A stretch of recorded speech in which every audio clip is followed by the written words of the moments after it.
Hello and welcome to KennyRoy.com. I'm Kenny Roy. This is the Ask Video Mail for the week of March 25th, 2013. Welcome to the site to the new members and welcome back to the old.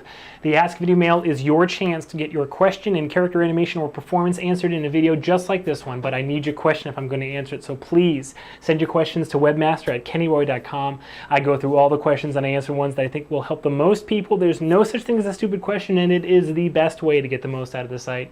Seriously, if you are on a trial, send in an Ask Video Mail question. It is a hoot. Big stuff going on. Man, it is so exciting around here getting ready for collabs. If you don't know what collabs is, go to collabs.arconics.com, check out the announcement that I made and see what we're doing here for collaborative training in summer 2013. This summer, it's coming. It's happening right now. Going through applications and sending out some acceptance letters. This week. It's going to be very exciting. If you want to get in on the action, I just want to encourage you to apply now because we already have more applications than spots. So I do want to make sure that the people that are going to benefit the most from it and make the most dynamic team get into collabs. So you got to apply if you want to be a part of it. So please go to collabs.arconics.com, check that out, and maybe I'll see you here during the summer. Online or offline. Who knows? Who knows? I don't know. You haven't applied yet. So how would I know? Let's see what else. Any other announcements? You may be noticing the cgspectrum.com ads that are on the site right now. I'm very happy to be in business with CG Spectrum. They are doing some really incredible training over there on their site, and we have partnered up. Anyone that is a CG Spectrum student right now gets a free KennyRoy.com account. Ain't that special? So if you are on KennyRoy.com right now, you also get a discount on CG Spectrum account. So it's a little bit of cross-pollination going on, a little bit of madness, big sale. So check out the bonus section. I'm going to be putting a page in there with all the details of how to get your discount on CG Spectrum as a member of KennyRoy.com. But think about this, if you are a member of KennyRoy.com, then you get a discount on CG Spectrum, where in turn, if you sign up as a student of theirs, you'll get a free KennyRoy.com account. So it's pretty awesome to be rocking the education there. So that's an exciting partnership, and I know it's going to be a lot of great training going back and forth between our two sites. So thank you to the team over there. And check out, if you don't even know what it is, just click on the ad. Click on the CG Spectrum ads. There's one on the right there, and there's one at the top of the page. And check out what they're doing, because it's dope. It is dope. So I'm very excited about this week's question. It's a good question because the way I feel, well, let me tell you a little story. If you haven't heard this already, I think you'll find it interesting. If you had heard it already, go get a cup of coffee, come back, I'll be done. When I started, I did an apprenticeship at ILM, and when I started there, they still had a program where they brought up the highest grades. I don't know how they pick them, but like the top graduates from CalArts, and they taught them if you could learn the computer, basically you would get a job after that. It was called an apprenticeship. I wasn't in I didn't go to CalArts, so I was there for a different reason. But at any rate, I saw this group go through. And back then, the computer was really daunting. They had IRIX operating system on Silicon graphics machines, and they were using Softimage 2.7. It was like almost command line. It was crazy. But long story short, back then, you had to, if you had really, really, really well honed artistic skills and traditional skills, they would put up with training you. They would put up with showing you the computer. These days it's completely the opposite. There's no on-the-job training, really. I mean, unless they have proprietary tools like RNH, and you know, we don't even know if RNH is going to be here next week. So you have to know Maya, if it's Maya, through and through. At least as an animator, you need to know everything that it does. And so I think that's why kind of this question excites me, because there's a little bit more added every single year, basically, to the baseline number of skills that you need to know. Okay, lighters, for instance, lighters are for a long time actually have become lighters and compositors. All right, those used to be two completely different things because it was so cumbersome to light, and you'd have to do it all day, and then your stuff would finish rendering, and then someone else would composite it. Those tasks are coming together, and they're soon only going to be basically like a shot finisher. That's just what it's going to be called, something like that, where there's no distinction anymore. So, but in animation, we are getting to the point where you need to make sure that everything that needs to move or work in your scene does, and that might have something to do with this question. So let's take a look at the question. You'll see what I mean.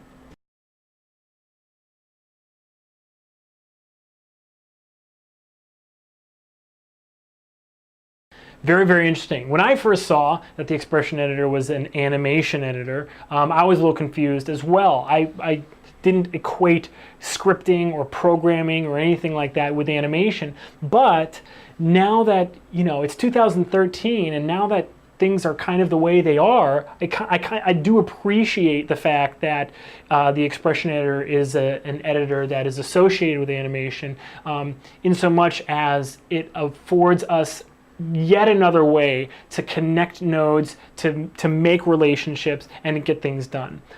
So let me tell you just basically how the expression editor works.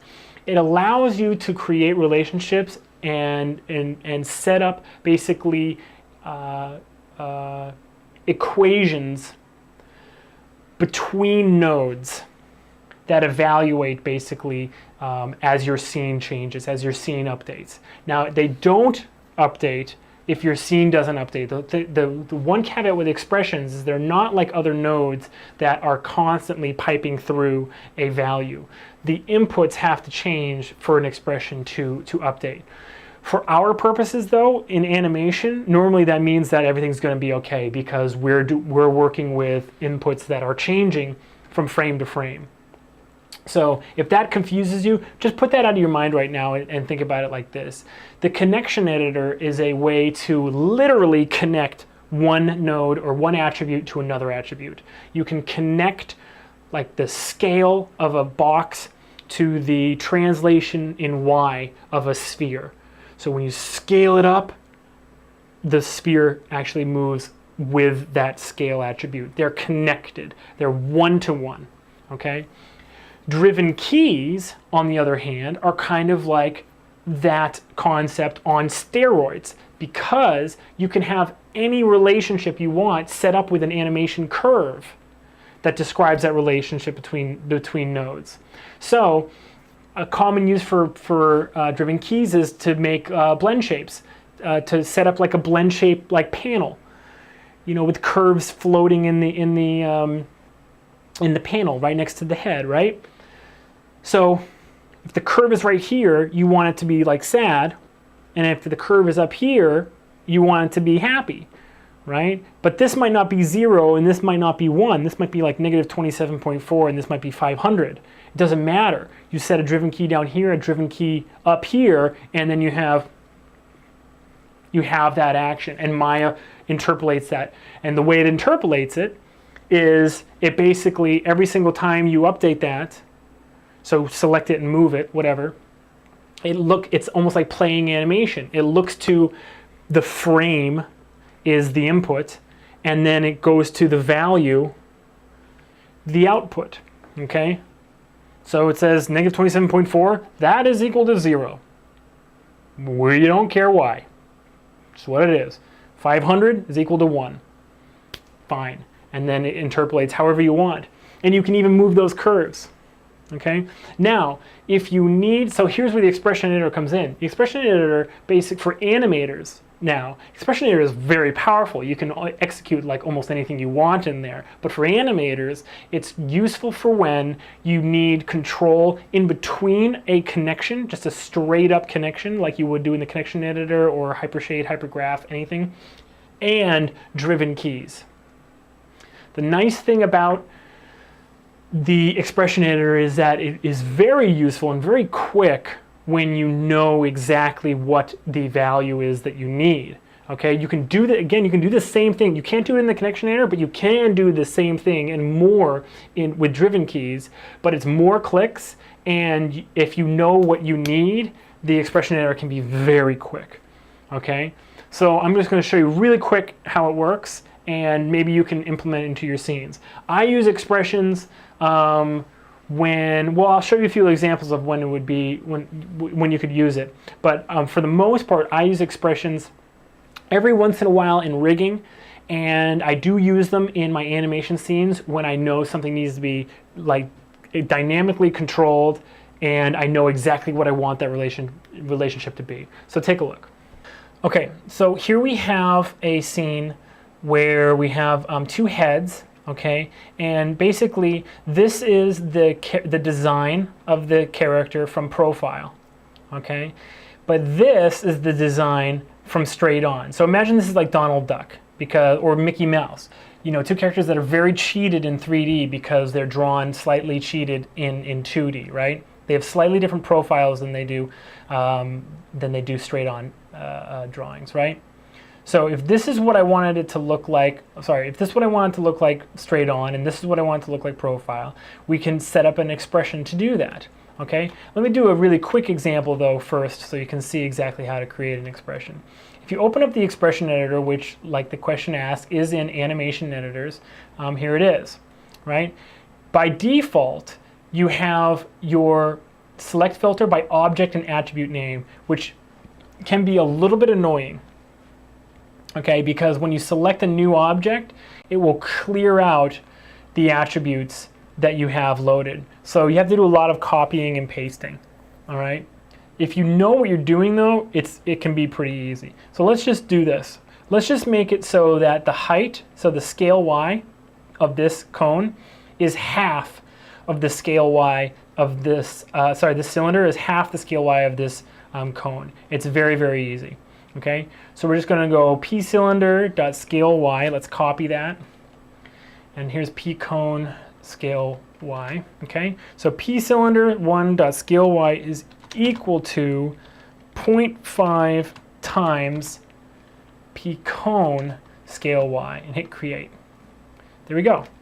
So now, no matter what the scale is of this cone, the cylinder will always have half the scale. And we can check this. Right now the scale is 3.489, should be like 1.745, here it is, okay? So anything where you know the math, you can type it in. And how much faster was that than setting a driven key? And also the interpolation of a driven key can be a little bit cumbersome, right? Because in order for this to be exactly half of this, I would have to basically set a driven key on 0.5, and then this would be 1, and then a driven key on 1, scale of 1 for this, and this would be scale of 2. And so that would give me my interpolation, that diagonal line on the graph editor. But I would have to then select infinity, go to infinity, and say linearly interpret infinity, or cycle with offset, or whichever one I wanted to make it so that as it gets interpolated past where I set those driven keys, actually evaluates correctly. Because unless you set infinity curve types in the graph editor, right? Unless you go curves pre-infinity and post-infinity and set it to what you need it to be, then the driven key won't evaluate past the 2 keys that you've created. All right. Whereas this, that took 2 seconds. I hit enter, and it will evaluate for all values, even negative. Here, look at this. Isn't that crazy? So how fast was that? It was very, very, very fast. Okay. So that's basically how they work. So as you can see, they are more powerful than a connection, more powerful than just grabbing a channel or an attribute in the connection editor and then connecting it just straight across to another attribute or node in the connection editor, because you can do this math operations to it. Obviously, set-driven keys are more powerful because you have all that interpolation that you can work with, and you can set multiple directions and whatever. But if you know what you want to do, sometimes these can be quicker. So let me show you one more example. All right, so in this example, this head, I want it to drive this blend shape. See this blend shape? I want it to drive this blend shape depending on if the camera is facing him or not, or basically if he's facing the camera. And so I did a little bit of setup, okay? So here's the setup I did. If you look in perspective window, there is an object back here. This is a cone, okay? And it is parented to this head. So wherever the head is, the cone is as well. The cone is aim constrained to the camera. so it always points at the camera.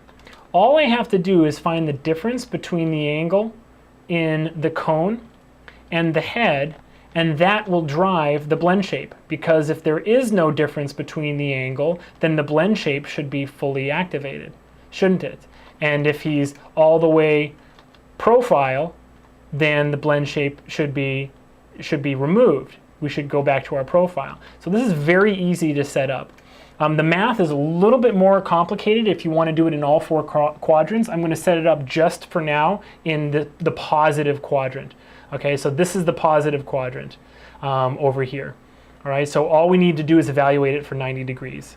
And it's very, very, very simple. Okay, so we're going to go back to by object name. We're going to select this sphere. We're going to select the blend shape, and it pops up right here. And then here's the blend shape. Now, like I said, a lot of copying and pasting is good. Okay, so I'm just going to copy that real quick. All right. Now I'm going to start evaluating, start getting that angle. Okay, but when I select this, remember it's going to clear this out. So that's why we copied it. Okay, so the first thing I want is the cone's angle. Okay, and all I'm really concerned with is the rotate Y. Okay, because that really is basically, you know, it determines whether you are in profile or in front of them, is really the rotate Y. Okay, so I'm going to say P cone 1 rotate Y. Okay, so I'm going to paste this, which I had because I don't want to lose it. All right, so this blend shape is equal to, how do we find an angle? We just subtract the angles. Okay, so P cone rotate Y minus, I'm copying this all again because I'm going to lose it, right? The head rotate Y, all right? Minus the head rotate Y. Now this will give us an angle. So if the cone is 90 degrees and the head is 45 degrees, that's an angle. Now how do we turn that into a ratio that it's rotated? Well, we just divide it by 90, okay? So let's put this in parentheses and then divide by 90. So now we have a ratio. So if this is 90 degrees and this is 45 degrees, then it's tilted 45 degrees. We divide it by 90, that's 0.5. So that's our ratio of how much he's facing camera or not. So what do we do with 0.5? Well, we need it to drive the blend shape. And so blend shapes go from 0 to 1. All we have to do is say we want the blend shape to be 1. Basically, when the angles are the same, we want the blend shape to be 1. All right, so that would be 90 over 90, which is 1, right? So we just do 1 minus, and put more parentheses around this, 1 minus this, and then we create it. And then we're done. That's literally it, okay? Now, as you can see, when I move the camera, the blend shape dials in and out, okay? That would be a little bit difficult, actually, to create doing driven keys. Actually would not be as easy as that just was for us, okay? And it works if I move the camera, okay? You see that? See how I go and it turns, let me hide this, and it goes to profile, a little profile shot that we have, and then I go in front and it's back to the blend shape. It works if I move the camera, it also works if I move the character. See that? Now the math is I just have to add 4 parts to that equation in order to make it work in all 4 quadrants. Disregard this, that it's overdriving right now. That's not a problem at all. As you can see though, it's driving very, very, very nicely. Okay, and so I do this sometimes in rigs. I do this sometimes when I need something to be driven in a little bit more of a dynamic way. I do this when I want a control. Sometimes I do this just when I want like a visibility switch. It's really easy. If I have something, you know, that's getting an input value, all I have to do is just like reverse it, turn it into 1 or -1, and then pipe that into the visibility of something. And sometimes, you know, that's all you need. Like what's a good example? Like FK-IK switches. If I have a control that is in panel and it's not like you click on it and then you go to the channel box and change it to 0. Like if the FK-IK switch is right here, then I grab that and actually switch it to IK or whatever, then I want the FK controls to disappear. Sometimes I'll just put an expression on that. It's because it's really simple to do so. So I know this is super technical, but I kind of want to round up this entire talk with the fact that it's getting more and more and more competitive, isn't it?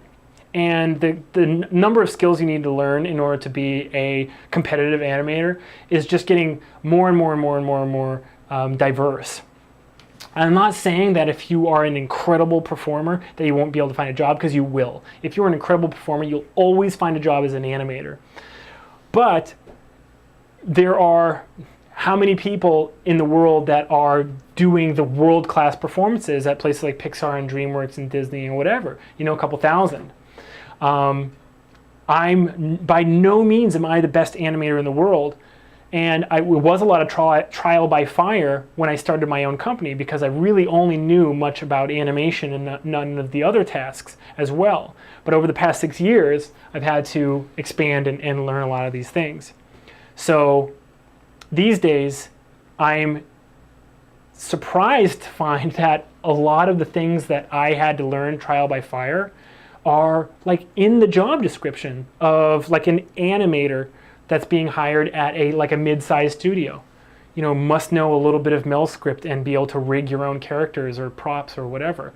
I'm like, wow, man, 6 years ago, if I just came back from King Kong at Weta, and those what the job descriptions look like, I'd be really, really scared. There's no reason to be scared, because all of this stuff was created for us to understand and to use. All right, you just got to be patient with it. You got to accept it with open arms. You got to get excited about it. All right.